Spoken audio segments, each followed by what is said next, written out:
में जो भी अभ्यर्थियों को भी समस्याएं हुई, उन सबको ध्यान में रखते हुए हम लोगों ने कुछ सुधार और कुछ परिवर्तन किए हैं। इसमें पहला सुधार तो ये हुआ कि जो परीक्षा 2 दिन हो रही थी पहले, उस परीक्षा को हम लोगों ने एक ही दिन कर दिया ताकि लोगों को अनावश्यक एक दिन नाइट हॉल्ट यहाँ न करना पड़े। काफ़ी लोगों को पिछले बार कठिनाई हुई थी इसके कारण से, तो एक ही दिन की परीक्षा हम लोगों ने बना दिया है। इसीलिए हम लोगों ने वो जो क्वालिफाइंग वाला जो क्वेश्चन है वो घटा करके उसको हम लोगों को 30 कर दिया है और 30 इसी में जोड़ दिया है। मतलब अब टोटल क्वेश्चंस हो जाएंगे 150, जिसमें से 30 रहेंगे क्वालिफाइंग नेचर के और भाग 1 होगा, भाग 2 होगा वही फिर से 40 और 80 का जैसे पिछले बार था।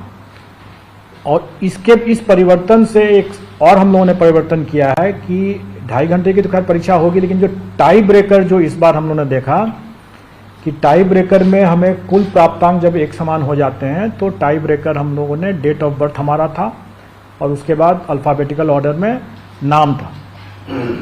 तो इस बार हम लोगों ने इसमें थोड़ा सा परिवर्तन किया है और टाई ब्रेकर इस तरह से रहेगा कि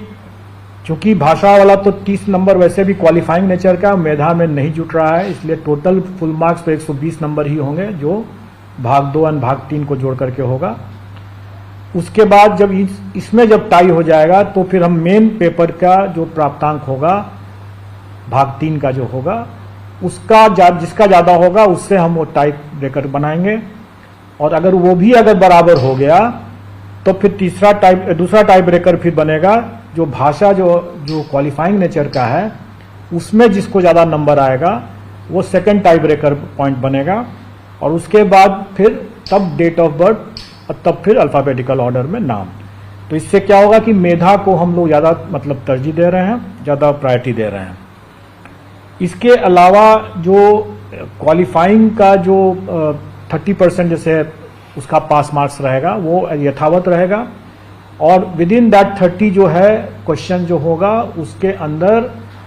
8 क्वेश्चंस जो रहेंगे वो अंग्रेजी के रहेंगे और 22 क्वेश्चन जो रहेंगे वो हिंदी के रहेंगे। पहले वाले उसी 30 क्वेश्चन में 8 क्वेश्चन जो रहेंगे वो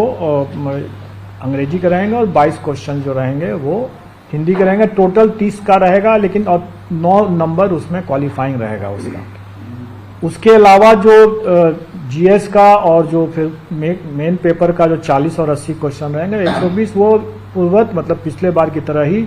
टोटल पर जो जीएडी का जो मापदंड है क्वालिफाइंग कट ऑफ का वो वही रहेगा।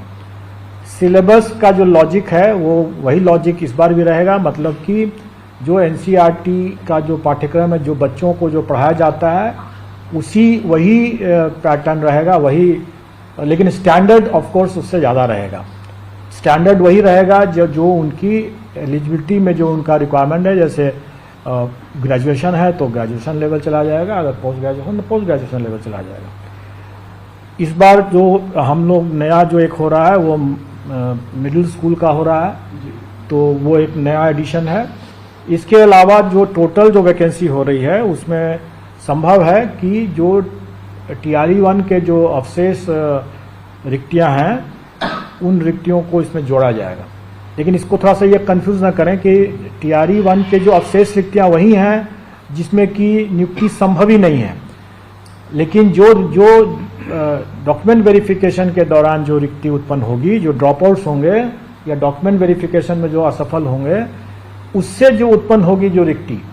उस रिक्ति को पहले हम सप्लीमेंट्री रिजल्ट से ही पूरा करेंगे और अगर नहीं कैंडिडेट मिलेगा तभी वो रिक्ति जो है वो राउंड 2 में जाएगा, मतलब टीआरई 2 में तभी जाएगा। तो दोनों तरह की रिक्ति है, लेकिन उसके बावजूद भी आप लोगों ने देखा ही होगा कि चूंकि एसटीईटी की परीक्षा 2019 के बाद नहीं हुई थी तो कई विषय में ऐसे थे जिसमें कि कैंडिडेट्स बहुत कम थे और रिक्तियां ज़्यादा थी। इसलिए स्वाभाविक है कि उसमें हम कभी भी हम पूरी रिक्ति को तो भर नहीं सकते थे, तो वो रिक्ति तो खाली ही रहना था। तो वो रिक्ति जब खाली है तो वो रिक्ति टीआरई 2 में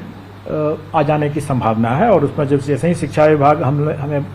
बताएगा वैसे ही हम लोग इसको भी जोड़ देंगे। तो हमारे विज्ञापन में भी ये रहता ही है शर्त कि ये घट बढ़ सकता है, उसी हिसाब से रहेगा। इसमें पिछले बार